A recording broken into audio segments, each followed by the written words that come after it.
Skip, look, I think Chris Paul doesn't want to be one of these guys, Skip. He's one of the best players that never won he's a great player that's never won a championship. Kevin Durant was going to have that on his resume, and he said, I don't want that on my resume. There are a lot of guys, Skip, but I don't want people to think that it diminishes somewhat of your greatness if you don't win a title. Skip, for me, I'm a firm believer.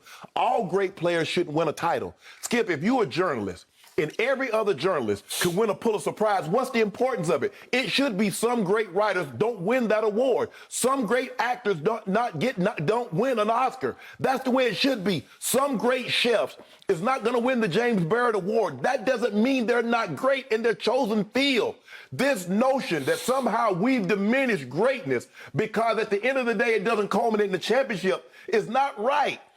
I would love to see Chris Paul get a title, but I'm not going to say, well, Chris Paul, he couldn't have been that great because if he was that great, he'd have won a title. No, we've got to stop this notion attaching titles to greatness because they're not mutually exclusive. There are a lot of good players that won titles that weren't great. And there are a lot of great players that didn't win titles that are still great. Yep. And so we got to differentiate between the two. But I do think it would mean a lot because now all of a sudden, for me, it's hard for me to say a guy's going to be a top 3 player with no championship, Skip. It's just hard for me to say that.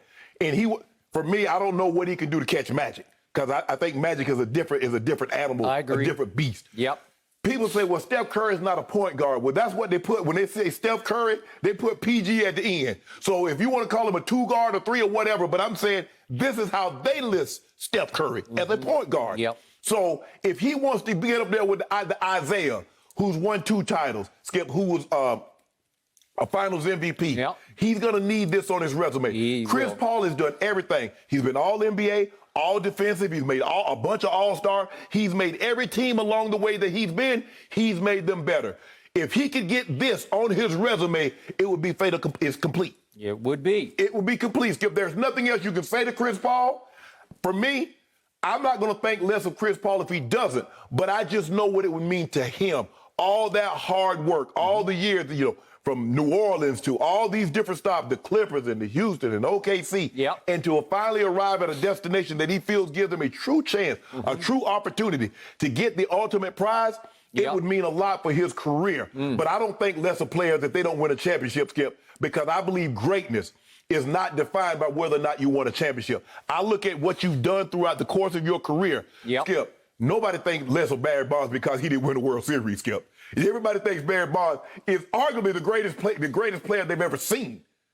Should have won 1. Thank you, Dusty Baker. Oh, yeah, the Angels had him, Skip, had a 5-0. I remember that, Skip. I was watching that game. I love Dusty, too. But that was a mistake. Go ahead. But, Skip, Chris Paul was sensational. But, hell, everybody was sensational last night. You had 4 guys score 20 points, and Chris Paul took the most shots at 14. So if you're going to get that kind of production, the Nuggets going to have their work cut out for them. But, Skip, they went on that. I was looking at the game, and they were up by like 7 points.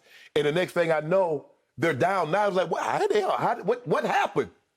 They go on a 16-0 run. They blow the game completely open, and they don't look back from there. But Chris Paul is phenomenal. It would mean a lot. It would complete his resume, Skip, because he has all the other accolades, the All-NBAs, the All-Defensive First Team, the All-Star games. There's nothing else. That's the only thing that he's chasing right now. So if we step back and look at what's left of the Western Conference bracket, is there a roadblock in Chris Paul's way to get to the finals? Is there the Duncan Parker Ginobili Spurs? No. Is there a Golden State dynasty in the way? No. There's not a Shaq and Kobe. Is there a LeBron and AD in the way? No. A healthy LeBron, healthy AD? Nope. And nope. So all of a sudden, the heavens have opened, and Chris Paul has the easiest path to the finals I believe he's ever had. Right. Am I right? I don't know if it's the easiest, but he's healthy. That arm didn't seem to be a problem last night. He has a young, hungry team. It is the easiest path. It is. What about Kawhi and PG? Okay, but I'm just saying that they have proven nothing yet. Right. And again, it came down to Suns versus Jazz. It was down to the wire for who was going to be the 1 seed, and the Jazz eked it out. Clippers going to have their hands full with the Jazz. Oh, yeah, Clippers. Remember, the Jazz lost, the Suns lost that game on that foul. They called a foul on Booker. They did. Okay. So the point is, this is his best chance to get to an NBA Finals. He's been to 1 conference finals. And what happened that time? Do you remember that? It's 2018, and he's teammates with one James Harden in Houston, and they go up 3-2 on Golden State and have them on the ropes, and right on schedule, Chris pulls his hamstring. And right on schedule, they have to go back to Golden State, and they lose by 29. And then remember, Game 7 at Houston, the Rockets, without CP3, shot 7 of 44 from 3. Remember that? They missed like 27, 28 straight. What? That's impossibly wrongly bad. Well, that was his one trip to the conference finals. Right. So I'm going to remind everybody, Chris Paul is, I think, 6 feet tall, and I'm not even sure he's 6 feet tall. So his ceiling is lower just because his height is lower. Correct. So he is somewhat handicapped just by his mere height. Right. And he's not a leaper. He doesn't jump out of the gym. No. He's not Ja Morant, right? Yeah, he don't have Russell Westbrook's athleticism or D. Rose before he got injured athleticism. So what did I see from Chris Paul? I saw him early on in New Orleans as the driving force of that team, and he was a pit bull of a scorer. And he took my Spurs to 7 games. Yep. And they feared him because he could take over games by himself, in and of himself. Right. But he was the man on those teams. And their ceiling was pretty low because they weren't that good. It was just kind of Chris or bust. Right? So then he goes to Lob City. He goes to the Clippers. And Doc is coaching. And they've got some star power because DeAndre Jordan was in his prime heyday, right? And Blake Griffin was the #1 overall pick in the draft. And it just looked like they had enough. And with Austin Rivers, I think they had Jamal Crawford coming off the bench. Jamal Crawford coming off the bench. It looked like they had a chance, right? Yeah. And they did beat my Spurs in 2015, Game 7, because my Spurs lost the last game of the regular season and plummeted from 2 to 6 and lost home court. So they had to play at Staples in Game 7. And Chris came back from the virtual dead, the quote-unquote dead, with a hamstring pull and hit the last shot over Tim Duncan to win that game. And then they go on and lose to Oklahoma City in 6 games. And he's had a pretty rocky history in the playoffs of injury or disappointment. Right. Because at one point in 2015, they had Houston. Remember, they had them on the road. They had them down 3-1. Yes. And they blew it. And Chris's numbers, I looked hard at them this morning in 5, 6, and 7. They're pretty good, but something was missing. Yeah. What was missing? Chris can be hard to get along with. So he and Blake do not invite him. Right. They were clashing constantly. And nobody seems to know why. No. Everybody can see, talk to Jamal Crawford. Okay. And even Doc says it's something that we should have talked about, but it was an elephant in the room. So but somehow, nobody ever addressed it. Intangibly, that team was deeply flawed because it couldn't get home up 3 games to 1, right? Right. And then he goes to Houston, and right away, predictably, he and James start to clash. Right. So they got as far as they could go, and then Chris pulls his hamstring. Right. They're up 3 games to 1, right? So this is huge for him because he's got a squad here. Yeah. To your point, he took over in the fourth quarter because he goes 6 for 6 in the fourth quarter. They were up 5 going to the fourth, and then he just took it over and they blew him out, won by 17. But to your point about the numbers, look at the numbers in this game. I lost my box. All 5 starters. Look, you got 4 of the 5 starters in the 20s. Yep. How often do you see that?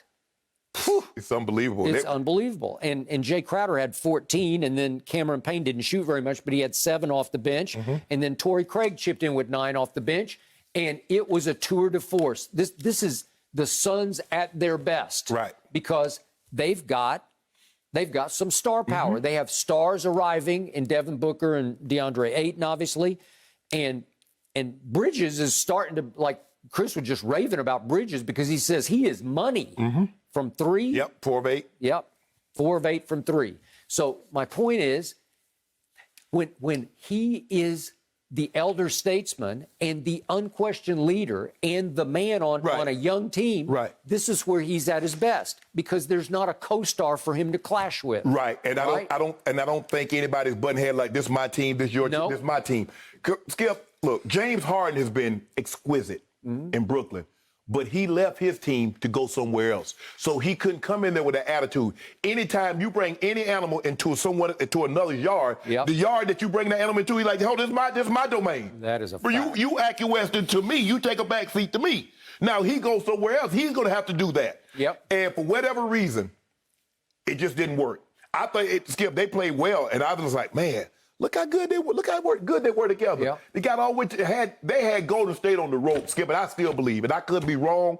It is hard to count out Steph and KD and Clay and Draymond. But I believe that if Chris Paul doesn't get hurt, I believe they get him. I believe they get him one of those last 2 games. 6 or 7, I believe they get him, Skip. They should have, yep. But Chris pulls his hamstring. But now, this might be the best Chris has felt because he has a young, hungry team that he believes that can get him to his ultimate destination. Yep. Now, going up against the Brooklyn Nets, which I believe they're going to go up against, when they go up against, won't be an easy task. You're like, damn, I waited all this time and I got to go against that. And you probably, more than likely, is going to get a James Harden back by then.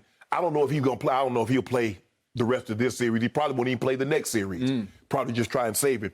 But this is a great opportunity for CP3, Skip. Oh, I don't know if he'll ever have a better opportunity. I don't either, because he's not getting any younger. No. No one's ever done at age 36 put up those kind of numbers in a playoff game like he did last night. So way to go. Congratulations. Still a long way to go. Skip, you got to think about it. 6 foot, 6'1" or 6 foot guards that's led a team to a championship, led a team to a finals. Allen Iverson and Isaiah Thomas.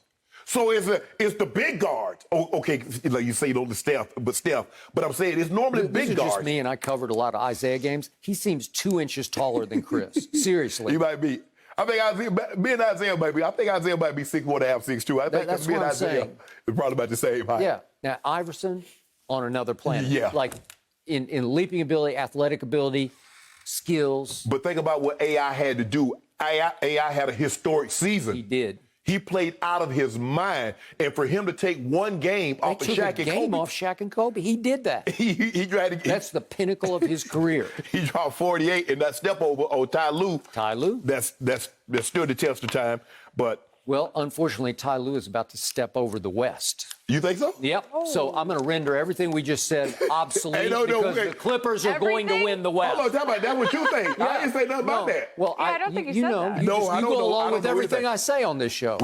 Utah got something for y'all tonight. Thank you for watching. You can subscribe here to get the latest from the show, and be sure to check out more of the best clips from Undisputed, or go watch a few other segments from our other shows on FS1.